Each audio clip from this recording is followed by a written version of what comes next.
I 22 male just walked in on my girlfriend 21 female of 7 years having with my roommate 22 male. 22 male. Because my final lesson of the day had been cancelled, I decided to come home and surprise my girlfriend. I went to the supermarket and bought everything she needed to create her favorite dish, lasagna. I was lugging the bags up the stairs and placing them in front of the door to get my keys out of my pocket when I heard my girlfriend moan. I assumed she was taking care of herself because I know she does that when I'm not around, so I didn't have a aha moment or anything. When I stepped in, she and my roommate were sitting on the couch. When I opened the door and saw that, I kind of froze. She looked up and spotted me, and he turned around when he realized it was me, and I only saw red. I didn't kick him, as much as I wanted to. Instead, I dropped the bags and walked away. They both came coming out and yelled at me to stop as I was getting into my car, but I just blasted it and got out of there as quickly as I could. I called my best friend and told him what was going on. He offered to come kick his, but I declined. I didn't want him to be in trouble as a result of it. I even had the engagement ring, which I intended to use to propose to her this summer when we were on vacation. It's in my safe, which I keep in the closet, so I know she's not aware of it. But I had intended to spend the rest of my life with her. Why hadn't I foreseen this? My last lesson was scheduled to begin at 12 p.m., but because it was cancelled, I arrived home at 12:30 p.m., so it's been more than 4 hours. My phone has been ringing non-stop from both of them, and I haven't looked at any of the messages or returned any of the calls. I checked with my bank to make sure she wasn't on any of my accounts for anything. I'm coming back later tonight to load up all of her belongings and deliver them off at her house tomorrow. Then I'll most likely take a bag of clothes to a friend's house and remain there till school is out, 3 weeks. What should I do next? Update. First and foremost, I want to thank everyone who has provided me advice, an ear to rant/yell into, or a shoulder to cry on. Many of you messaged me after my initial edit, telling me not to drink / that I was better than that / that this wasn't the right thing to do. That means a lot to me. My friend and his sister brought me out to supper to distract me from everything. I wasn't feeling up to it at first, but I reasoned that it would be better to attempt to focus my thoughts on anything else. My pals summoned a few of my other friends, and the 6 of us went out to dinner. I wasn't really into it at first because I was feeling low, but my pals did everything they could to cheer me up. I can truly say that I appreciate my pals and everything they've done for me. Emily, my best friend's sister, went through all of the texts on my phone from both of them and erased everything that didn't belong there. She texted both of them from my phone, telling them it was her, and informing her that a friend would be coming at a specific time tomorrow to take up my stuff, and she told him that I would come by tomorrow to grab some items, and that I would try to get out of the lease by talking to my landlord. I want you to know that I've read each and every one of these comments, as well as every letter that's been given to me on here. I intend to respond to a handful of them tonight or tomorrow. I'm exhausted, but I wanted to let you all know how much you've helped me. Finally, I have a few of suggestions for anyone who have been in the same circumstance as I am now, or who have been in a situation that is even somewhat similar. First and foremost, nothing your ex did says anything about you. It reveals the type of person they are. Your reactions reveal the type of person you are. Second, you are all much stronger than you realize. Many of you have offered me wonderful advice, and you understand where I'm coming from. It's not always easy to talk about it, but many of you did in order to assist an internet stranger, so thank you. Finally, many of you have far bigger things in store for you. As one of my former teachers once stated, it's the same as going on to the next book in the series. Yes, you'll have to wait a little while for the author to release it, but it'll be worth it. Also, thank you to the generous person who offered me gold. Because of you, I intend to make a $5 donation to a charity tomorrow. For everyone else who wants to, choose your favorite charity and donate, or simply do something nice for someone else. It can have a significant impact on their life. 1. Update.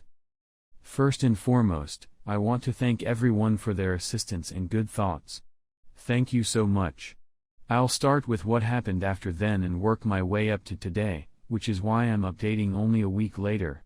Emily, my best friend's sister, texted both of them to let them know I'd be dropping over to retrieve some things. Emily was headed to my Exos. I went to my apartment with my closest buddy, Trevor, and Emily to collect some things. My roommate wasn't there, but he left me a message apologizing and attempting to explain the issue. I threw it away, after reading it, gathered my belongings, and loaded them into my car. I drove back to their place while the two of them proceeded to my ex's residence to retrieve my belongings. My ex was there, and she wouldn't let them in at first. She yelled at them to leave through the door, and after about 15 minutes of them sitting there, she finally opened the door and let them in to take my belongings. They took my PS4, movies, cookware, clothes, and a few other items. She cried the entire time, asking them to tell me that she's sorry, it was a one-time incident, and I would do anything to reverse it. They didn't say anything, despite the fact that she was crying into an old hoodie of mine, which they left there. I'm not too bothered by it. I told a few close friends what had happened and requested them to keep an eye on the doors to my classroom when I had courses since I didn't want to cause a disturbance. She didn't show up on Wednesday, but she was outside one of my teaching classrooms on Thursday. I entered through a separate entrance, and luckily she didn't notice me. Friday is my least favorite day of the week.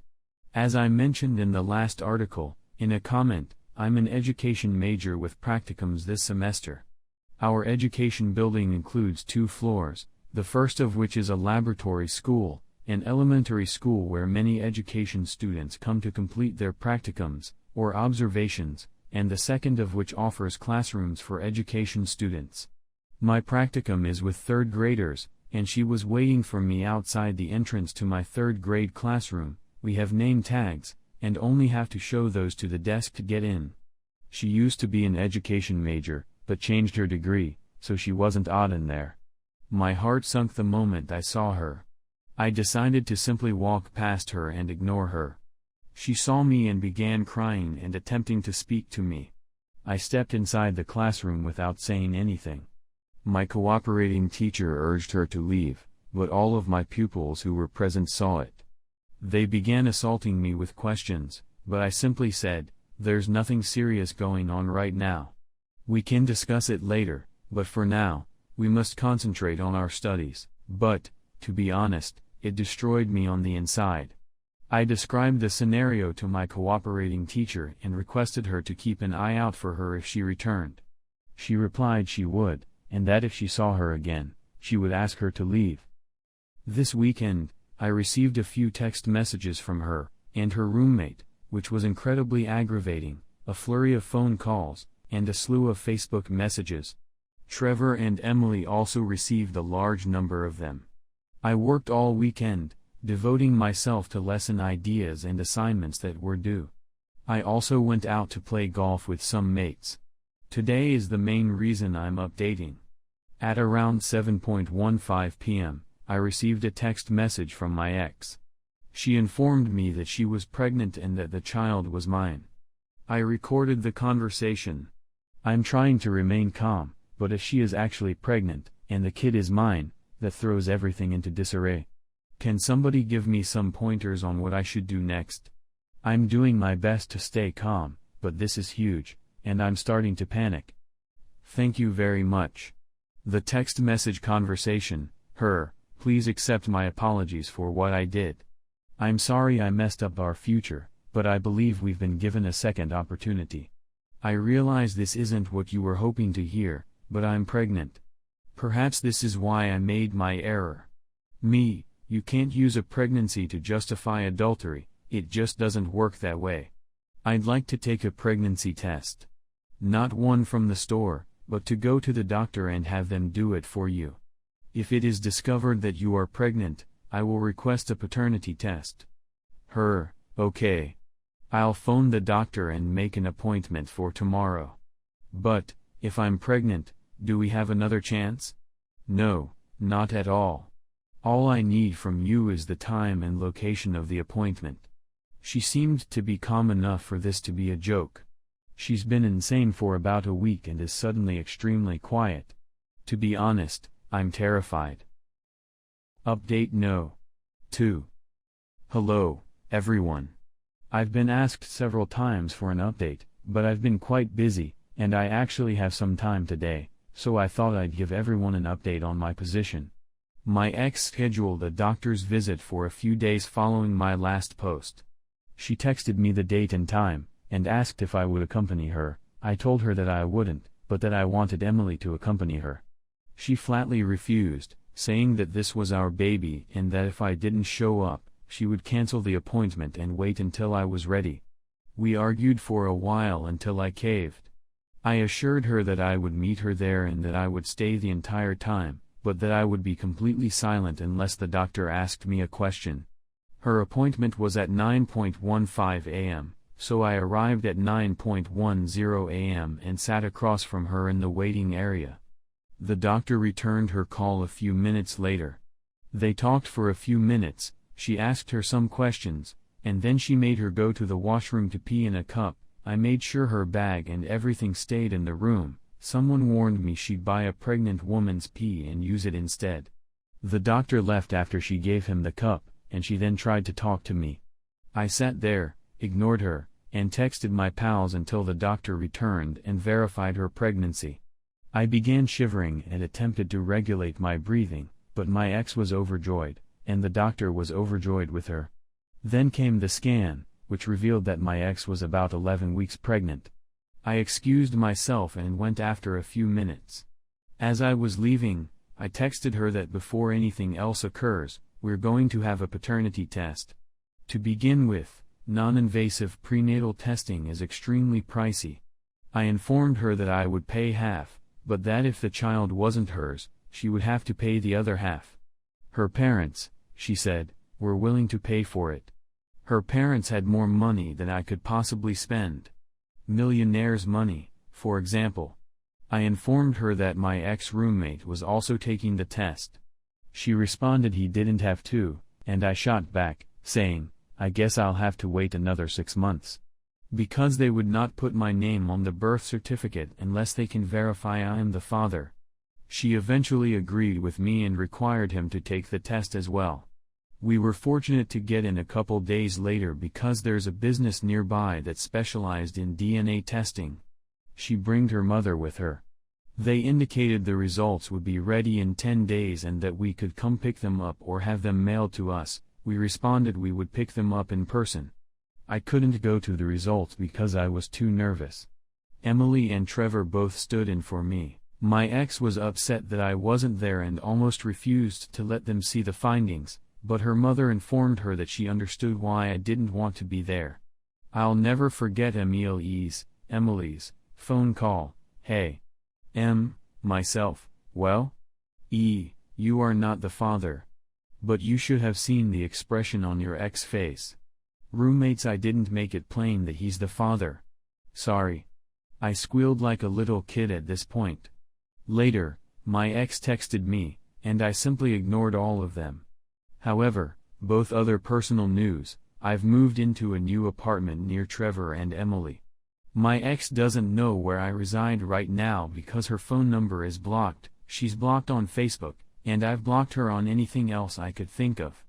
I've joined a summer baseball league and play twice a week. In the mornings, I volunteer in the preschool classes on campus. My employment is allowing me to work longer hours, requested. I'm taking 3 summer classes, and I'm also the ASL tutor for the summer classes, which have now begun. I also got a bike, which I now ride on a daily basis. I also got a cat. Jasper is his name. And I'm reading a lot more these days. I understand I wasn't reading as much as I used to when I was with my ex, but I've gotten back into it. My pals claim I'm too busy today, that I have even less time than when I was with my ex. That appeals to me. The more busy I am, the less I think about her, and the happy I am. There's a week between the summer classes I'm tutoring this summer and a 5-day hiking/camping trip with Emily, Trevor, Emily's best buddy, and me. I'd like to express my gratitude to everyone that assisted me throughout this difficult time. The help you've all provided me has been invaluable. There are still those who say, "This isn't real," but I'm getting far more positive than negative feedback. No, Emily and I will not be dating. I'm sorry to disappoint the many folks who have inquired, but we are not.